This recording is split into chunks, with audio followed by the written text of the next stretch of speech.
baru megah. Simbol perpaduan seluruh negara. Malaysia bebas dari dijajah. Semoga negara aman selamanya. Merdeka, merdeka, merdeka. Merdeka! Merdeka! Merdeka! Merdeka! Merdeka! Merdeka! Assalamualaikum warahmatullahi wabarakatuh. Alhamdulillahirabbil alamin wassalatu wassalamu ala asyrafil mursalin wa ala alihi wa sahbihi ajmain. Saudara yang budiman, alhamdulillah syukur kepada Allah Subhanahu wa taala kerana kita dapat bersama dalam program sambutan Hari Kemerdekaan Negara untuk kali ke-64 anjuran Jabatan Agama Islam Wilayah Persekutuan Jawi Kuala Lumpur. Alhamdulillah syukur dapat bersama-sama. Dan tajuk bual bicara kita pada malam ini ialah merdekakah kita dalam mengisi kemerdekaan itu. Yang akan memenuhi undangan kita malam ini, yang berbahagia bersama kita di atas talian ketika ini ialah yang berbahagia Dr. Azmi Aziz, pensyarah kanan daripada Pusat Kajian Pembangunan Sosial dan Persekitaran Fakulti Sains Sosial dan Kemanusiaan Universiti Kebangsaan Malaysia. Assalamualaikum Doktor. Waalaikumsalam warahmatullahi wabarakatuh. Terima kasih banyak-banyak Doktor dapat bersama kita pada bual bicara kali ini.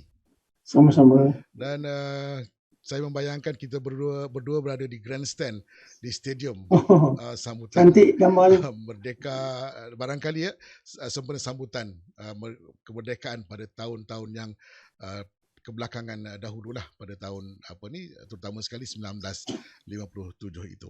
Baik Doktor, sebagaimana saya sebutkan tadi, tajuk bual bicara kita tadi ialah merdekakah kita dalam mengisi kemerdekaan. Jadi mukadimahnya Doktor ialah apakah yang selalu kita sebut sebagai merdeka. Apakah makna merdeka ataupun kemerdekaan itu sendiri? Silakan Doktor. Bismillahirrahmanirrahim. Assalamualaikum warahmatullahi wabarakatuh. Dan salam sejahtera serta selamat malam. Segala puji bagi Allah, Tuhan seluruh sekalian alam, dan selawat dan salam ke atas junjungan besar Nabi Muhammad SAW serta para ahli keluarga baginda, serta sahabat-sahabat baginda, serta pengikut-pengikut baginda daripada zaman baginda sehinggalah kepada zaman kita sekarang. Bismillahirrahmanirrahim. Allahumma ftah alaina khidmataka wa anshur alaina min khazaini rahmatika ya arhamar rahimin. Rabbi shrah li sadri wa yassir li amri wahlul 'uqdatam min lisani yafqahu qawli.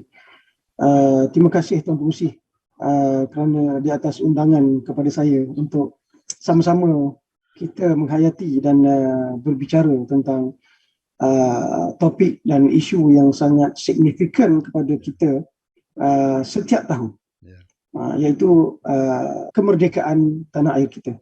Okey, untuk kita meninjau tentang kemerdekaan ini dari segi ta'rifannya, kita boleh lihat dari dua segi, iaitu dua sudut, iaitu satu dari segi bahasa dan satu dari segi istilahnya, ataupun dalam bahasa yang biasa disebut dalam bahasa ilmiah sedikit, iaitu dari segi tekstual dan kontekstual ni. Ini perlu untuk kita lihat supaya kita dapat faham kenapa contohnya sambutan kemerdekaan ini dan perkataan kemerdekaan itu menjadi begitu popular, begitu sinonim dalam kehidupan setiap rakyat Malaysia hanya pada bulan Ogos dan bulan September. Kenapa ini berlaku demikian? Sedangkan kemerdekaan itu memang seharusnya dijiwai setiap detik dan setiap saat dalam kehidupan. Jadi dari segi bahasanya, istilah merdeka itu berarti kebebasan lah, biasalah, tentang kebebasan kepada kita daripada sebarang bentuk pemaksaan ke atas kita. Maknanya kita bebas dalam hidup kita, bebas dalam memilih apa kita hendak, bebas dalam merencanakan kehidupan. Jadi bebaslah, itu maksudnya. Jadi di situ kaitannya dengan kontekstual itu untuk mewajarkan kita memahami bahawa kenapa setiap bulan Ogos dan September itu selalunya menjadi begitu meriah sekali perkataan kemerdekaan itu disebut. Ini kerana kita mencapai kemerdekaan daripada tangan penjajah pada bulan Ogos dan bulan September. Bulan Ogos untuk Tanah Melayu, 31 Ogos 1957 untuk Tanah Melayu, dan kemudiannya kita disertai oleh Sabah dan Sarawak pada 16 September 1963. Sebab itu kita punya sambutan kemerdekaan itu daripada bulan Ogos hingga bulan September. Kita unik lah, negara kita unik. Kita orang lain ada ada sambutan, negara lain mungkin ada sambutan sekali saja. Sekali saja untuk setahun. Tapi Malaysia sangat unik. Itu yang kita banggakan sebagai rakyat Malaysia ini. Ada keunikan yang tidak ada pada orang lain lah. Kita dapat 2 kali tarikh kemerdekaan itu. Dan kita sambutnya kedua-duanya. Tidak ada yang kita ketepikan atau diskriminasikan atau ditinggalkan, ya. Jadi seperti mana yang semua tahu, kita belajar sejarah, setiap hari kita belajar sejarah, dan sejarah itu memang wajib kita belajar. Kalau kita tak belajar daripada sejarah, maka kita akan melakukan kesilapan lagi. Kita belajar sejarah ini sebenarnya untuk kita mengelakkan diri kita daripada melakukan kesilapan pada masa akan datang. Itulah penting sejarah itu. Jadi kalau orang mengatakan tidak penting sejarah, itu salah sama sekali dalam hidupnya. Jadi kita ni merdeka, dan kemerdekaan kita ni disambut setelah kita merdeka lepas dari pencengkaman penjajahan British pada tahun 1993. Sebab kita ni dijajah begitu lama, daripada 1511 bermula dengan Portugis, sehingga kemudiannya kepada Belanda, dan kemudiannya kepada British, kemudian kepada Jepun, kemudian kepada British balik. Lepas tu barulah kita merdeka. Jadi 450 tahun lebih kurang lah kita punya kemerdekaan itu. Bayangkan kita dipaksa oleh orang, kita tunjuk ajar, bukan ditunjuk ajar, maksudnya dipaksalah untuk melakukan apa-apa oleh orang lain. Jadi di tanah air kita sendiri. Jadi kemudiannya lepas merdeka itulah kita baru boleh merencanakan apakah yang kita inginkan dalam negara merdeka kita. Jadi sebab itulah kemerdekaan di sini seperti perkataan kembar kepada penjajahan. Jadi bila kita ada penjajahan itu, barulah kita ada kemerdekaan, baru kita bermakna sambutan kemerdekaan kita itu. Itulah maksudnya dari segi kontekstual dia, kemerdekaan itu. Okey, terima kasih. Jadi maknanya Doktor, penjajah mengajar kita juga erti merdeka. Tanpa penjajah mungkin kita tidak faham apakah makna merdeka ataupun kemerdekaan itu. Gitu kan? Okey, baik. Disebut juga penjajahan ini penjajahan fizikal, dan ada orang kata juga penjajahan tentang minda, budaya. Jadi bagaimana kita mengenal pasti antara kedua ini, fizikal dan juga selain daripada itu penjajahan budaya, minda dan sebagainya, yang ada sebahagian daripada kita menyebut kita masih lagi dijajah, minda kita terjajah, budaya kita terjajah. Jadi apa perkaitannya, Doktor? Silakan. Ya, okey. Terima kasih Tuan Muzi. Ini satu aspek yang penting. Ini satu soalan yang besar, yang penting, yang perlu kita fahami. Dan selalunya apabila kita membincangkan tentang penjajahan ini, selalunya kita tertumpu pemikiran kita kepada penjajahan berbentuk fizikal. Yang mana contohnya negara kita dijajah oleh British satu ketika dulu, dan kita membayangkan British itu datang secara fizikal ke sini, dan kemudiannya dia menguasai secara fizikal, memaksa kita secara fizikal, dan kemudiannya mereka mengambil segala khazanah bumi negara kita ni untuk dibawa balik ke negara mereka dan membangunkan negara mereka menggunakan kekayaan kita itu. Jadi kita banyak membincangkan perkara itu, kerugian dari aspek itu, dan itu memanglah satu aspek penting dalam perkataan penjajahan itu. Memang aspek yang sangat diberikan perhatian dalam mana-mana perbincangan. Jadi kita tidak menguasai tanah kita pada ketika itu, dan kita orang lain menjadi ketua kita, orang lain menjadi bos kita. Jadi kemudiannya segala perkara yang berbentuk fizikal itu mereka mahu lakukan cara mereka. Contohnya kalau mereka buat bangunan itu, mereka buat bangunan cara mereka. Jadi itu yang mereka perkenalkan. Jadi itu dari satu aspek penjajahan berbentuk fizikal. Ianya sangat penting untuk dibincangkan dan untuk diketahui serta kemudiannya dihayati supaya kita dapat meneruskan kehidupan pada masa akan datang dengan cara yang lebih baik, dengan mempelajari sesuatu daripada keburukan yang kita terima di zaman penjajahan itu secara fizikal. Tapi satu aspek lagi yang penting, Tuan Brusi, yang perlu kita bincangkan sangat-sangat.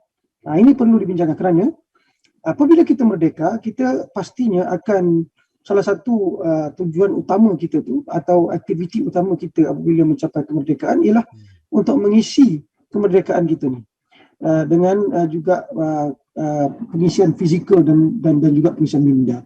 Jadi untuk kita sampai ke tahap itu, kita perlu memahami juga bahawa dari aspek penjajahan ini ada satu aspek lagi, iaitu aspek yang keduanya, aspek penjajahan minda. Penjajahan minda ini di mana dalam bentuk pemikiran contohnya. Kalau sebelum ini kita mungkin lebih memikirkan hidup dengan beragama, hidup dengan panduan daripada agama, panduan daripada budaya, panduan daripada alam mistik, tidak dapat dinafikan itu. Alam mistik itu ada juga dalam kehidupan kita. Panduan daripada mitos. Tetapi apabila datangnya penjajah ini, dan penjajah datang daripada Eropah ini, British ini, dia membawa satu pemikiran lain, satu perkara yang lain, yang berbentuk pemikiran yang perlu pada pendapat mereka perlu ditanamkan kepada subjek ataupun kepada orang di bawah jajahan mereka. Maka mereka membawa satu ilmu baru yang pada ketika itu kita tidak ada ilmu itu, iaitu ilmu saintifik, ilmu sains dan teknologi. Jadi ianya dibungkus, ilmu sains itu dipakejkan dalam satu pakej yang digelar sebagai modernisasi. Sekular, Jadi dia dibawa. Jadi itulah yang kemudiannya dididik kita dengan ilmu-ilmu itu. Jadi kita, kalau kita baca sejarah, kalau kita membaca sejarah, kita ada ketika zaman penjajahan itu ada sengketa antara dua jenis pendidikan, iaitu pendidikan agama dan pendidikan sains, pendidikan barat, ya. Jadi sampai bila barat menguasai itu, dia memisahkan kedua-dua pendidikan itu. Jadi pendidikan agama itu tak boleh masuk dalam pendidikan mereka. Jadi itu mereka bawa. Jadi bayangkan kalau dah beratus tahun mereka mengajar kita dengan cara itu, tentulah pemikiran kita itu juga dalam banyak hal akan terpengaruh dengan cara mereka berfikir. Jadi penjajahan ini penjajahan yang penting untuk kita fahami, sebab penjajahan berbentuk minda ini, daripada aspek minda ini, satu penjajahan yang kalau dalam bahasa Arab itu digelar Ghazwah Al-Fikri, kan. Jadi ini ditulis oleh ramai penulis yang mengkaji tentang isu ini, sama ada di barat dan juga di timur, dan banyak di negara kita ini.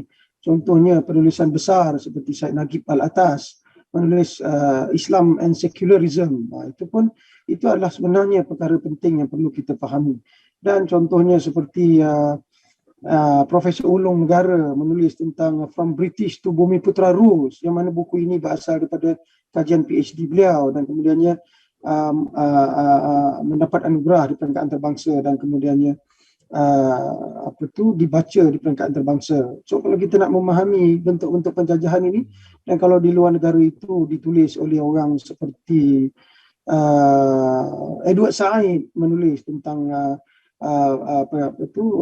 budaya dan penjajahan, maka penjajahan berbentuk budaya ini sebenarnya lebih penting daripada lebih mengerikan dan lebih besar kesan negatifnya itu kepada masyarakat tempatan, kerana penjajahan minda ini akan kekal dalam minda kita bergenerasi. So kalau generasi itu satu generasi makan masa 60 tahun, maka 2-3 generasi dah 100 tahun lebih. Jadi maknanya kita punya penjajahan untuk minda itu sangat besar ertinya kepada kita, dan perlu dipahami kalau kita ingin balik kepada diri kita sendiri. Jadi itulah maksudnya. Sebab tu dalam ilmu, kalau saya boleh sentuh sikit sini, Tuan Busi, dari segi ilmu ilmu kajian kemanusiaan dan kemasyarakatan, dari secara ilmiahnya, perkara ini digelar sebagai kajian ini digelar sebagai kajian selepas kolonial, selepas penjajahan, atau dalam bahasa Inggerisnya post-colonial studies. Dan sangat menarik kajian ini, bagaimana kita melihat diri kita ini ditulis oleh orang lain tentang diri kita. Dan banyak penjajah-penjajah dulu yang datang tu, macam orang British yang datang itu, mereka bukan datang dengan minda yang kosong. Mereka datang dengan minda yang ada ilmu, dan ada di kalangan, dan ramai di kalangan mereka itu adalah pemegang-pemegang ijazah di universiti, kerana mereka dah lama ada universiti. Jadi mereka datang sini kata tahun 18 pada tahun 18 lah katakan. Sedangkan mereka sudah ada universiti pada abad 10 lagi, Oxford University dah abad 10. Jadi mereka ini, mak bapak mereka itu sudah ada yang jadi doktor, sudah ada apa semua, dan mereka ini terdidik. Sebab itulah bila mereka duduk di sini mereka menulis. Kalau kita lihat banyak macam contohnya Frank Swettenham menulis buku tentang Malaysia, dan ramai lagi kamus-kamus kita asalnya dibuat oleh mereka, oleh orang putih ni. Sebab tradisi kehidupan mereka adalah tradisi suka mencatat dan menulis, ya. Sebab tu mereka masing-masing ada jurnal, dia panggil. Jurnal ni adalah tulisan-tulisan dia lah. Jadi dia tulis di situ. Jadi banyak yang ditulis tentang kita ni, dan kemudian orang luar nak faham kita dan kita sendiri nak faham kita, membaca tulisan mereka. Jadi mereka ni orang luar, sejauh mana mereka faham kita. Jadi gambaran cerita tentang kita itu pastilah banyak yang tak betulnya, ada juga yang betulnya, tetapi oleh kerana orang lain yang menulis tentang kita, pastilah jiwa bangsanya tidak ada pada dia. Jadi kita lah yang faham dia kita. Jadi itulah menarik, ya, kalau kita kaji tentang dua aspek ini, iaitu penjajahan fizikal dan penjajahan minda. Begitulah yang dibincangkan di universiti itu. Kita membincangkan penjajahan minda, dan ini memakan masa yang lama. Kita mungkin tak nampak dalam jangka waktu yang kita separuh umur kita ni, kita nak melihat kesannya tu mungkin dapat lihat sedikit, tetapi kesannya jangka panjang lebih banyak lagi. Dan ini perlu kita sebenarnya fahami dan perlu perdalami kedua-dua bentuk penjajahan ini fungsi. Terima kasih. Saya tertarik dengan penjelasan doktor tadi. Kedatangan penjajah tadi meninggalkan dua kesan penjajahan. Pertama ialah penjajahan fizikal, kemudian penjajah selesai menjajah, dia pulang dan meninggalkan satu lagi kesan penjajahan, iaitu penjajahan minda. Maknanya, adakah penjajah datang ini dia package, bukan sekadar menjajah fizikal, tetapi dia sudah ada orang kata buah tangan yang dibawa, dan buah tangan itu ditinggalkan di negara ini. Adakah itu doktor boleh kita maksudkan sebagai penjajahan minda sedikit sebelum kita beralih kepada soalan seterusnya? Ya, okey. Terima kasih Tuan Musi. Ini satu lagi isu yang sangat menarik untuk dibincangkan. Mereka membawa kita seolah-olah seperti membawa buah tangan atau hadiah atau cenderahati kepada kita, ya. Kerana kalau kita tengok selapis pandang, bahawa kemajuan yang kita dapat ini daripada ilmu mereka, yang mereka bawa. Itulah yang dikatakan sebagai buah tangan daripada mereka itu. Dalam pada mereka menjajah kita, mereka juga memupuk kita untuk menjadi orang yang maju dan berjaya dalam kerangka mereka, bukan kerangka kita. Jadi kena faham, kita ada kerangka kita dalam berjaya. Contohnya dalam Islam, katakan kejayaan dalam Islam itu bukan dari segi kejayaan pangkat, harta dan anugerah. Semata-mata seperti mana Rasulullah, dia tidak menerima kan bila orang tawarkan, kau berhenti berdakwah wahai Muhammad, tapi kami beri kamu 3 perkara ini. Jadi harta, takhta dan wanita kan. Tapi Rasulullah kata tak mau. Aku akan teruskan dengan kerangka perjuangan aku, kata dia. Jadi kita ni ada kerangka dalam berjuang, ya. Kita kena faham itu. Jadi apa yang dibawa oleh penjajah British itu menurut kerangka mereka, iaitu kerangka apa? Kerangka moden tadi. Itu yang saya katakan tu.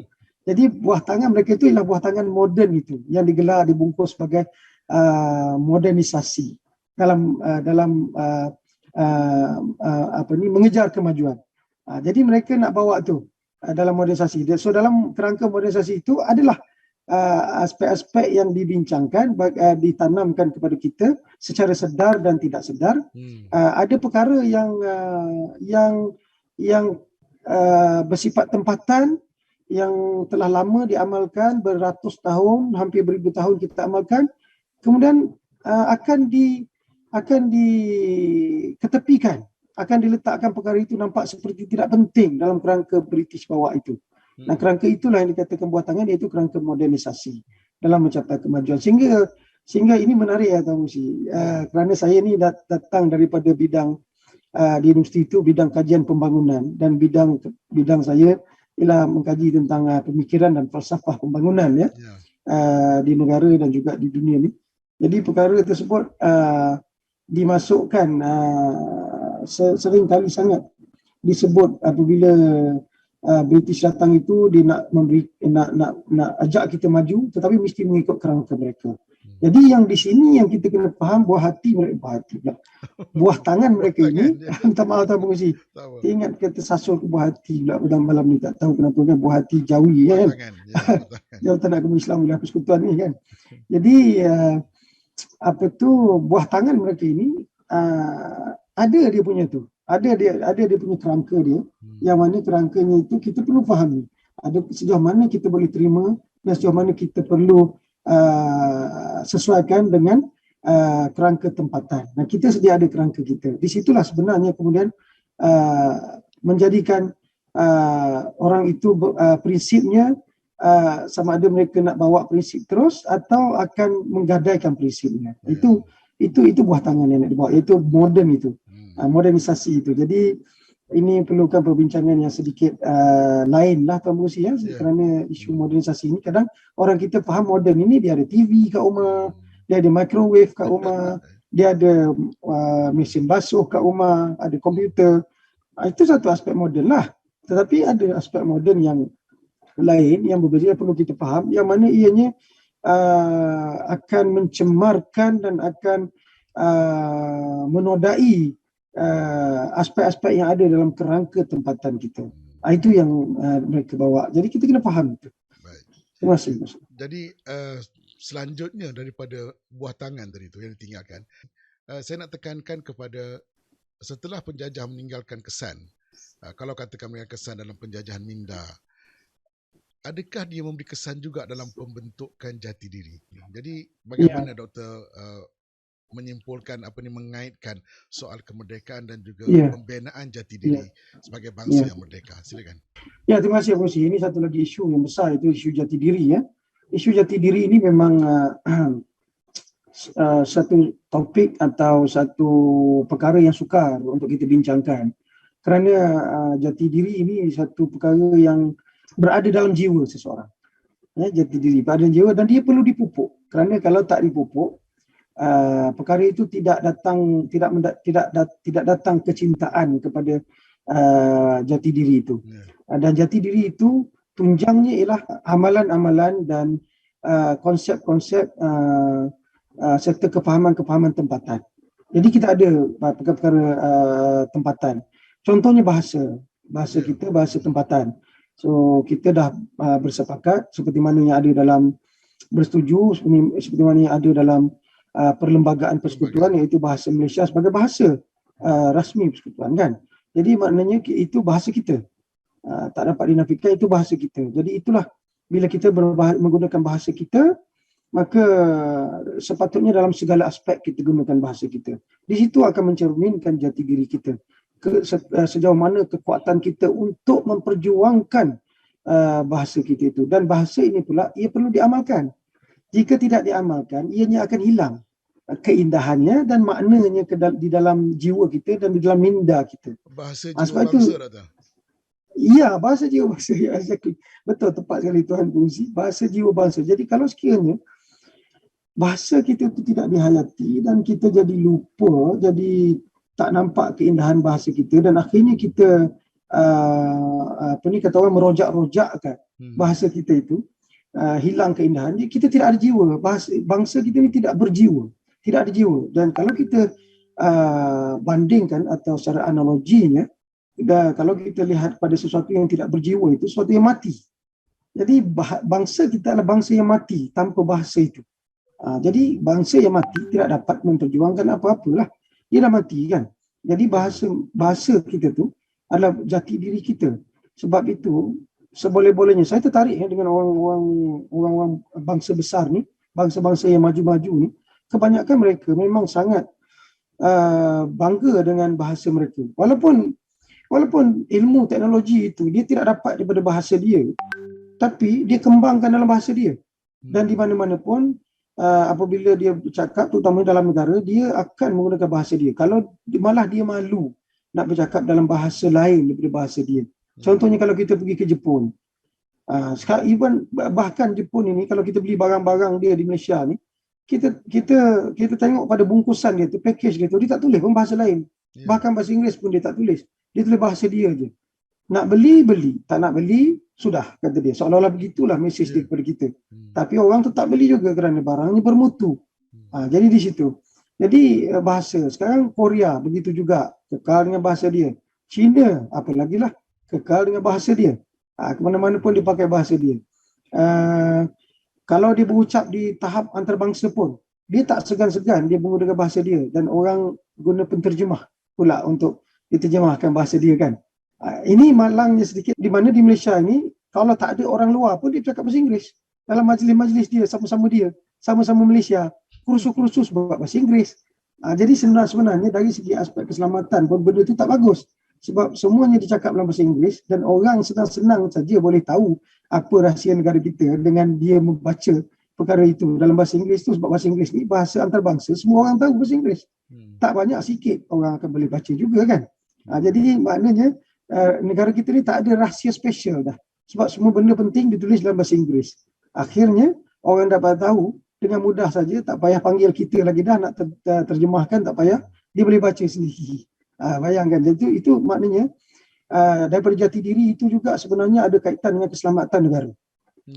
Jadi itu penting. Jadi kalau kita buat, sebab itu kenapa orang kalau kita tengok ini menarik, kalau kita tengok orang Jepun dan China dan Korea, tulisannya berbeza sama sekali dengan tulisan barat, tulisan Roman itu. Sangat berbeza.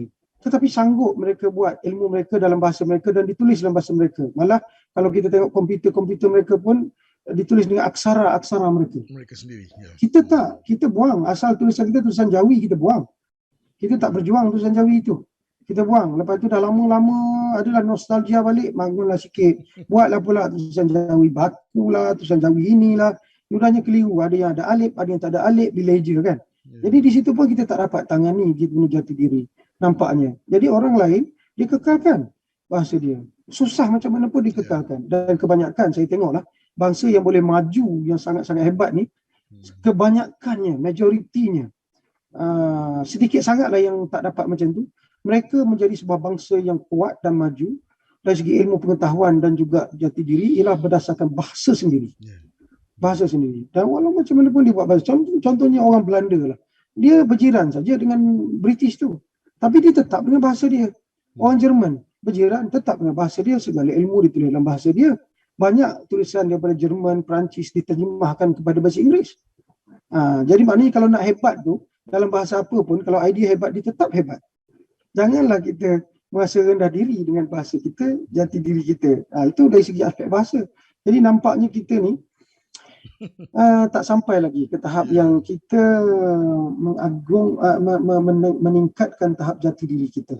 Kita tak bangga dengan bahasa kita. Siapa lagi nak berjuangkan bahasa kalau tidak kita? Orang lain tak akan berjuangkan bahasa kita. Kalau kata susah bahasa kita ni, kenapa profesor ataupun orang yang belajar bahasa Melayu, bahasa Malaysia di Beijing boleh bercakap dengan fasih?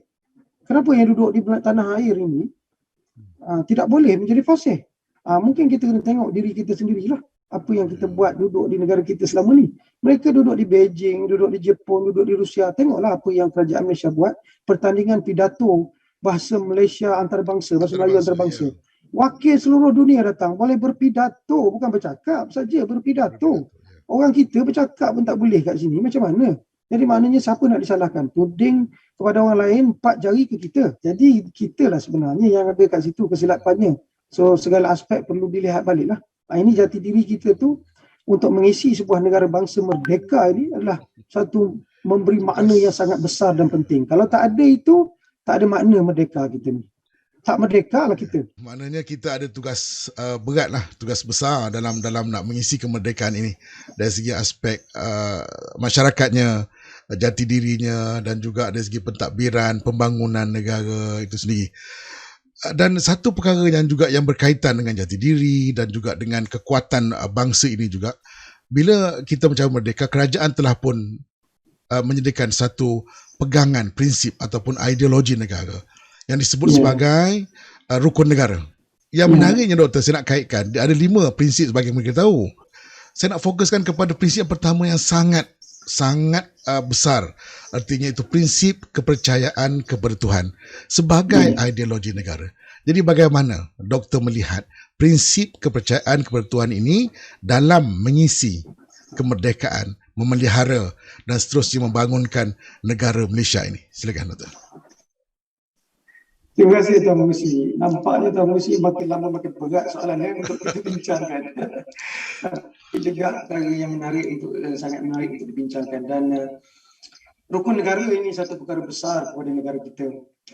Dan saya memberi kredit dan saya memberi pujian sangat-sangatlah kepada pemaju dan pembangun negara kita di peringkat awal, negara kita dulu, yang kemudiannya mereka, di kalangan generasi mereka lah yang mencipta, yang mewujudkan rukun negara ini, yang kemudiannya menjadi ideologi negara, ya.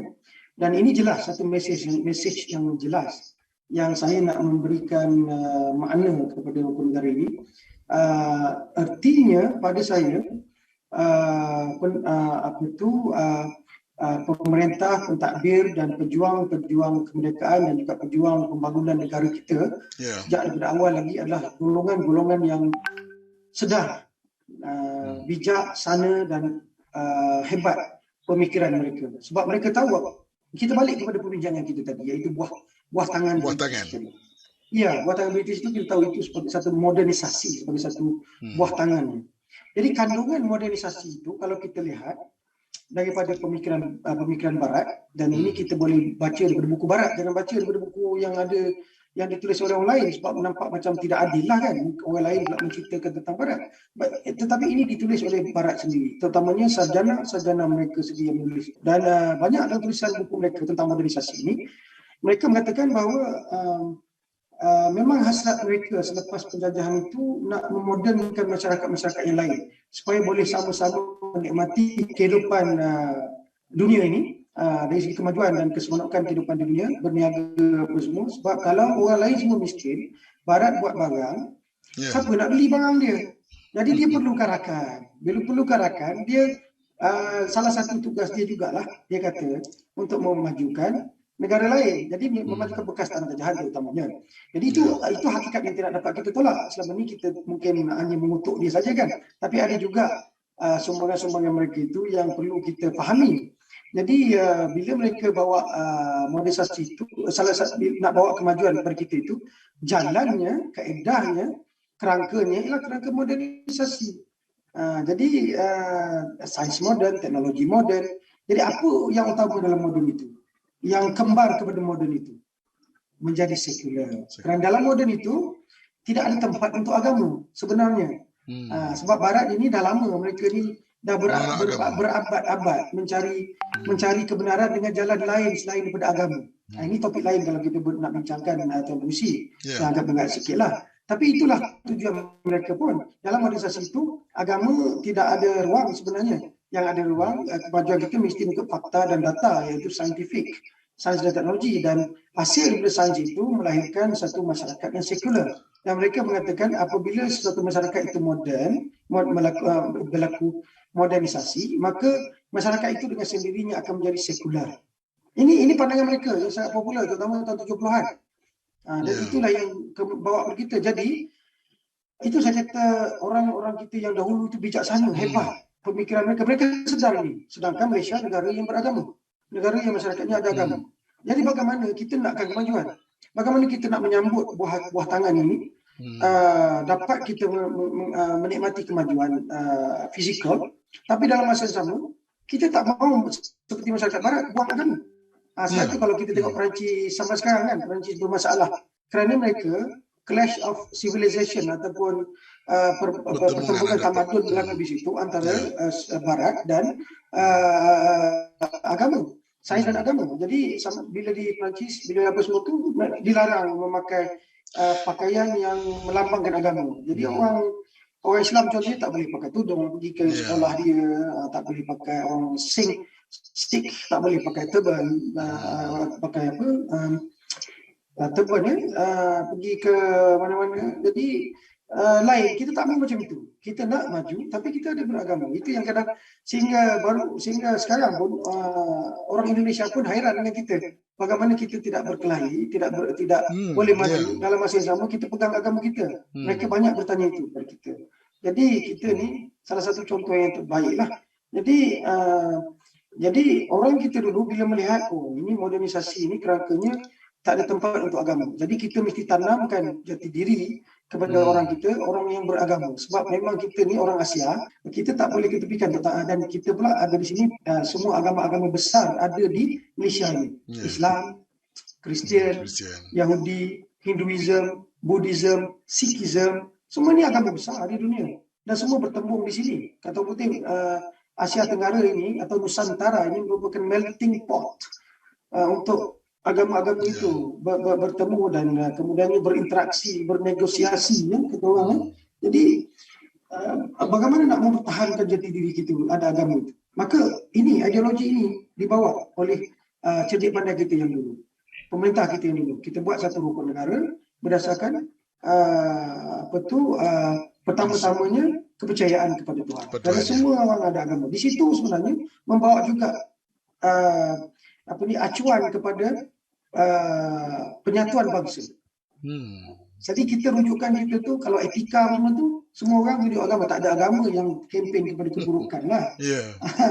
Jadi maknanya nak mengimbang, tidak seperti mana barat, kita nak mengimbangi kerangka modernisasi itu, falsafah modernisasi itu dengan falsafah agama yang ada di negara kita. Maka ianya dibawa seperti itu. Sebab itu sangat perlu rukun negara ini dipupuk dan dihayati di kalangan masyarakat kita. Sebab itu tak boleh kita letakkan rukun negara, contohnya letak di buku tulis, letak di belah belakang, letak di hujung bawah. Itu macam nak buang, macam bahan perkumuhan, macam nak buang. Tak boleh. Rukun negara itu mesti berada di mana-mana, di simpang jalan, di apa semua ditulis. Benda tu diletakkan. Dan di pejabat-pejabat dia mesti letakkan. Dan kemudiannya kalau dalam sekolah itu perlu kita masukkan sentiasa dalam bahan-bahan pengajaran tentang aspek itu supaya ini terpupuk begitu.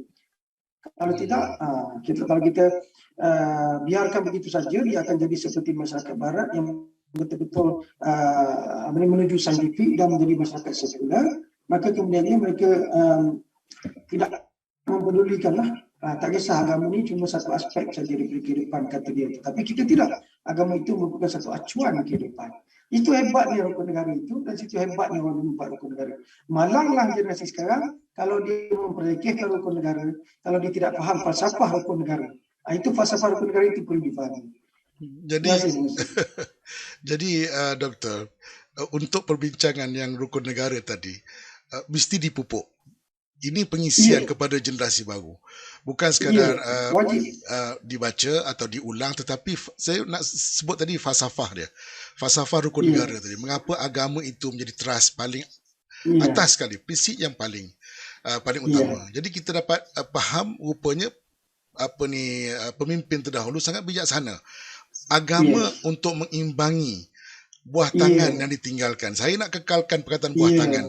Buah tangan, adakah buah tangan itu nanti yang mengisi kemerdekaan kita? Itu persoalannya. Jadi agama sebagai pengimbang dan juga yang menyusun dan juga membentuk jati diri kita supaya kita tidak hanyut terus kepada penjajahan minda yang doktor sebutkan tadi. Baik, Doktor. Jadi maknanya kita dah sebut banyak. Doktor dah definisikan merdeka, kemudian soal penjajahan minda, jati diri dan juga ideologi. Bagaimana seterusnya kita mengisi dengan kefahaman kita jati diri tadi, rukun negaranya, ideologinya, mengisi kemerdekaan kita supaya dia kekal hidup dalam harmoni dan juga negara kita yang penuh dengan kepelbagaian ini. Silakan, Doktor. Ya, itu satu aspek yang sukar dan susah sama sekali, Tuan Musi. Ini sangat terletak kepada dasar-dasar negara, kerana kita perlu faham dalam hidup bernegara dan bermasyarakat seperti kita ini, terutamanya masyarakat demokrasi seperti kita ini, punca kuasa daripada pemerintah itu sangatlah besar maknanya dalam kehidupan kita. Jadi sesiapa yang menjadi pemerintah, sangat penting, sangat besar peranan mereka dan sangat perlu mereka memahami dan beriltizam. Kena ada kata dalam bahasa Inggeris ni political will. Jadi kalau kita nak terjemahkan, saya suka mengatakan keazaman politik. Dan dalam keazaman politik itu kita perlu ada juga keazaman sosial. Seperti mana kita ada keazaman ekonomi. Begitu bersungguh-sungguh untuk kita mencapainya, kita perlu ada juga keazaman sosial itu. Keazaman politik itu yang mana segala jati diri ini perlu kita programkan sentiasa dan perlu diserapkan dalam mana-mana program pembangunan yang kita bawa. Saya mengkaji tentang pembangunan dalam pembangunan. Kerana kalau kita tak buat begitu, hasrat pendiri agama, pendiri negara kita yang dulu, yang generasi awal, yang merangka rukun negara itu, sia-sialah usaha mereka. Sedangkan mereka dah berusaha perkara yang terbaik sebenarnya. Jadi kalau kita hanya mementingkan pembangunan moden, yang berteraskan modernisasi, kesemuanya kita diisi pengisian kemerdekaan kita tu, nak merdeka satu hal, kita dah sampai merdeka.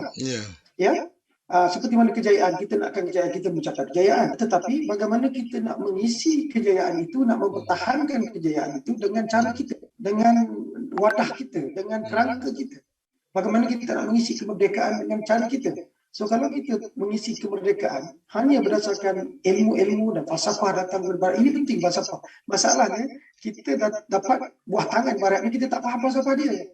Kerana kita tak belajar falsafah, kerana kita tidak ada belajar falsafah. Dalam Malaysia ni pun kalau tengok pada universiti, tak ada satu pun ada jabatan falsafah. Itu masalah dia. Jadi kita tak faham sebenarnya falsafah. Bukan seperti mana yang dipahami zaman-zaman dulu dalam tradisi Islam. Falsafah ni perdebatan antara Al-Ghazali dengan Ibn Rushd. Al-Ghazali tulis buku Tahafud Al-Falasifah, kemudian dijawab oleh Ibn Rushd dengan bukunya Tahafud At-Tahafud. Jadi maksudnya itu berkait dengan falsafah akidah.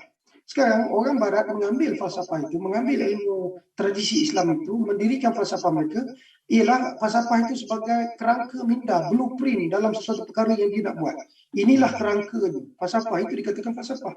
Itu perlu difahami. Jadi untuk memahami kerangka moden itu, apakah motif moden itu dibawa, modernisasi itu dibawa, perlu difahami falsafah modernisasi itu. Jadi itu yang perlu kita belajar pemikiran barat ini. Barulah kita tahu di mana sempadannya yang boleh kita ambil dan boleh kita buang dalam mengisi kemerdekaan jati diri kita itu. Jadi kalau kita terus-menerus hilang, tenggelam dalam kesilauan, fatamorgana, modernisasi itu, maka kita akan hilang jati diri, maka kita akan hilang bahkan agama pun. Sebab sekarang kalau kita tengok semakin banyak kecenderungan anak-anak muda generasi baru ini ke arah atheism atau tidak bertuhan. Kenapa perkara ini bertimbul? Itu adalah salah satu daripada buah tangan modernisasi juga. Sebab tu atheism itu memang perkara biasa di barat. Jadi kebenaran itu tidak datang daripada Tuhan, kata mereka. Kebenaran itu kami nak offer satu kebenaran cara lain, iaitu kebenaran melalui scientific modernisasi. Itu maksudnya. Jadi pengisian itu penting. Sebab itu kita ni kena gabungkan, tak boleh hilang jati diri tempatan kita itu. Kena bawa sentiasa yang tempatan itu. Di situ. Sebab yang tempatan itu kalau kita bawa, dia tidak menghalang kemajuan pun. Jangan disalahfahamkan apabila kita maju. Bila kita moden itu kita maju. Kita tak boleh maju tanpa moden. Sebenarnya terbalik. Kita boleh maju tanpa moden. Dan kita tak perlu moden pun, kita boleh maju sebab kemajuan ini telah dicapai oleh orang-orang zaman sebelum moden pun. Piramid contohnya sampai sekarang saintis kita mengagumi piramid itu, sedangkan dia dalam 4,000 tahun yang lepas dah. Belum lagi zaman moden, tapi boleh maju. Kenapa? Tamadun lepas boleh maju, tidak zaman moden. Jadi moden itu bukanlah satu-satunya untuk maju. Tapi boleh kita ambil yang bagus daripadanya, kita saringlah. Itu sepatutnya kepada kita, dan ini boleh kita lakukan bila kita menanamkan dalam minda generasi kita. Tak usah kita tanamkan nak ubah generasi yang sudah jadi buluh. Sebab itu dalam pepatah orang-orang kita mengatakan kalau nak lentur buluh biar dari rebung. Jadi kita pergi kita didiklah rebung itu. Sebab rebung itu boleh dibentuk, dia masih lembut. Kalau buluh dia pecah nanti, tak habis-habis. Itulah punca dia. Tapi kalau dalam kita nak maksudnya di situ, orang kita pandai, orang tua-tua kita pandai kan. Bila dia kata daripada rebung, bermakna perancangan dan strategi untuk mengubah sesuatu kaum, sesuatu manusia ini bukan jangka masa yang pendek. Memakan masa jangka masa yang lama. Tak bolehlah kita nak tengok terus besok terus berubah, tak boleh. Kita kena tengok dalam masa satu generasi atau dua generasi, dan baru kita nampak perubahan yang akan berlaku. Itu maksud dia mengisi kemerdekaan itu. Terima kasih. Jadi Doktor, masih banyak lagi lah kerja-kerja, usaha-usaha dan juga pengorbanan, ya, perjuangan untuk mempertahankan kemerdekaan, mengisi kemerdekaan yang kita bincangkan pada kali ini. Kerana itu telah disedari sejak awal lagi. Pemimpin-pemimpin terdahulu meletakkan agama itu sebagai teras kepada kehidupan itu sendiri dan bahkan dijadikan ideologi. Maknanya semua rakyat kena berpegang kepada agama dan juga jati diri tadi terbentuk dan mesti terhasil daripada kesedaran dan kefahaman. Saya nak mengulas juga sedikit komen Tuan Musiti, ya. Agama itu begitu penting dalam misi kemerdekaan kita ni. Tetapi kalau kita melihat agama itu, kalau kita merasakan dan kita melihat seolah agama itu terpinggir, katakan, dalam arus kemajuan yang kita sedang nikmati sekarang ni, dan insya-Allah kita doakan terus kita nikmati, kita doakan Tuhan kekalkan kenikmatan kita ini dan tambah lagi kenikmatan kita ini seboleh-bolehnya. Kalau kita merasakan terpinggir dan kita terlihat aspek agama itu terpinggir, maka di situ kita kena tanya diri kita, di mana silapnya dalam kita membina kemajuan negara, dalam membina pembangunan negara, sedangkan acuan yang telah disediakan oleh pemuka-pemuka negara kita yang awal dulu dengan mendatangkan ideologi negara. Mungkinkah kita terlampau laju untuk mencipta pembangunan dan kemajuan sehingga kita ambil apa saja daripada barat, langsung kita lupa, dan kita menjadi barat juga, langsung kita lupa aspek agama itu. Di situ maknanya pembangunan kita ini pembangunan yang tidak seimbang lah kalau begitu. Saya sebut agama ini bukan segi Islam, ya. Dalam negara kita ini berbagai agama. Jadi maknanya ada sesuatu yang tidak kena lah kat situ. Jadi kita kena lihat balik lah perancangan-perancangan, dasar-dasar yang kita buat dan bagaimana aspeknya itu. Jadi artinya dalam mengisi kemerdekaan kita ini, kalau kita betul-betul nak merdeka, nak mencapai kemerdekaan, kita menuju ke arah kemajuan, tetapi dalam masa yang sama tidak mengenepikan sama sekali aspek-aspek tempatan yang menjadi lambang jati diri kita. Kita kena bawa sekali, barulah kita ni bermakna kemerdekaan kita itu. Kalau kita merdeka, kemudian kita menjadi orang lain. Merdeka tapi bahasa Malaysianya dah jadi bahasa lain. Kalau saya tengok selalu, minta maaf lah, saya agak kecewa dan sedih, ya.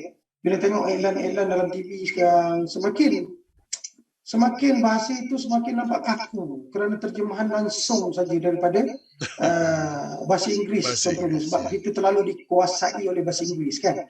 Jadi kita pun di sekolah sekarang tidak lagi menekankan sastra apa semua pembelajar, sebab sastra itu menunjukkan keindahan bahasa dan bagaimana mengamalkannya. Jadi kita tak boleh hilangkan jati diri kita itu. Jadi dalam bahasa itu selalu saya merasakan iman, bahkan dalam berita-berita sekarang, sebab ini semua mempengaruhi mempengaruhi cara berfikir dan bertutur rakyat tempatan. Daripada saya, bahasa di TV dan terutamanya rancangan-rancangan seperti berita itu tak boleh mengikut, tak boleh menjadikan mereka pula mengikut gaya pertuturan dalam media sosial. Mereka patutnya menjadi contoh pada media sosial itu. Contohnya apabila terjemahan sekarang, kita tak tahu. Bila kita kata makanan itu sedap, kita ada kata sedap, makanan itu lazat, sedap. Tapi kita kata makanan bagus. Itu je. Sebab dalam bahasa Inggeris tu good taste, kata dia. Jadi kita terjemah ikut dia juga. Jadi bahasa kita tu dah hilang lah. Sebab tu saya kata dia boleh luntur. Kalau sekiranya aspek jati diri ni tidak dipupuk, dia luntur. Sebab tu kita pun tak sedar kadang-kadang bila kita buat program itu kita memperlekeh, menghina kita punya budaya sendiri. Orang Malaysia tak, orang Malaysia tak, Melayu tak bercakap, Malaysia dan Melayu tak bercakap, saya cinta Mirgos. Saya menggemari Mirgos. Ya. Bahasa kita. Bukan cinta. Jadi ini kemudiannya dia memupuk bergenerasi. Bayangkan. Bermula daripada sekarang, dia bergenerasi akan kekal begitu. Lama-lama akan hilang. Percayalah, lama-lama bahasa kita akan hilang. Jadi itu satu perkara yang besar yang perlu kita buat. Jadi macam mana tu dari segi bahasa? Itu budaya, jati diri. Dan itu penting. Kalau orang lain dia sangat jaga itu.